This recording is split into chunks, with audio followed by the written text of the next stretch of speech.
Mark Zuckerberg plans to lay off an additional 5% of Meta's workforce.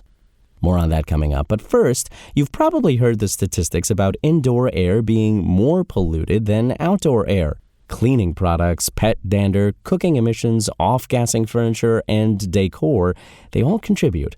Letting in fresh air from outside is the quickest way to clear things up, but if that's not possible, due to wildfires, extreme weather, allergies, or just plain bad air quality, an air purifier can help clean the air you breathe. With their combination of filters, fans, and sensors, these helpful devices remove particulate matter, VOCs, dust, dander, and even smells from the air. We tested a handful of well-reviewed options to find the best air purifier for most people, along with a few alternatives and even an air purifying plant.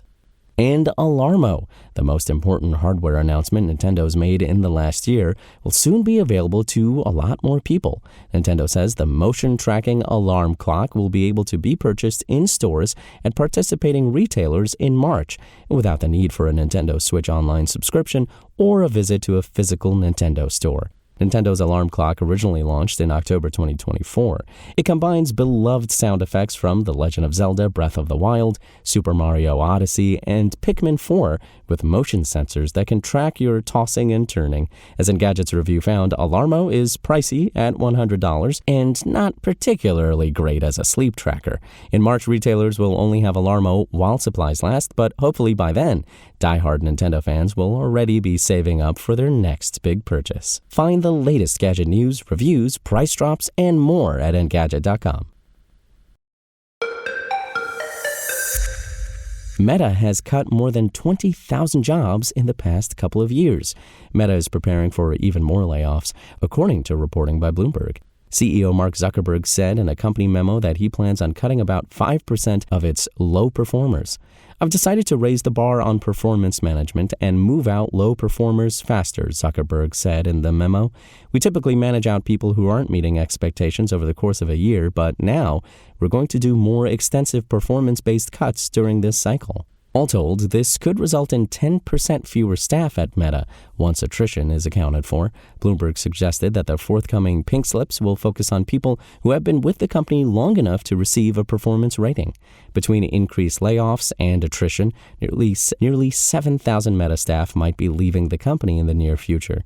This follows a firing spree that began in late 2022, eventually impacting over 20,000 workers. The company also laid off 60 technical program managers earlier this month. A leaner org will execute its highest priorities faster. People will be more productive, and their work will be more fun and fulfilling, Zuckerberg said in 2024. Nothing says fun and fulfilling like living in constant fear of being fired. Meta has had an unusual year so far. We are only halfway through January, and the Zuck has already ended third-party fact-checking across Meta platforms, appointed UFC CEO Dana White to Meta's board, and took a trip to Mar-a-Lago to bend the knee. The company also changed its hateful content policy to make it safer for homophobes, and it came out that Instagram had been shadow banning common LGBTQ hashtags.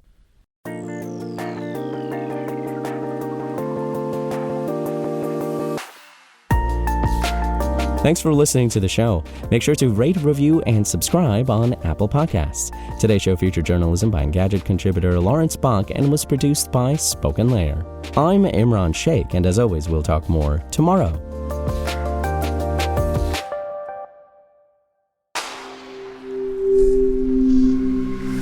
Spoken Layer.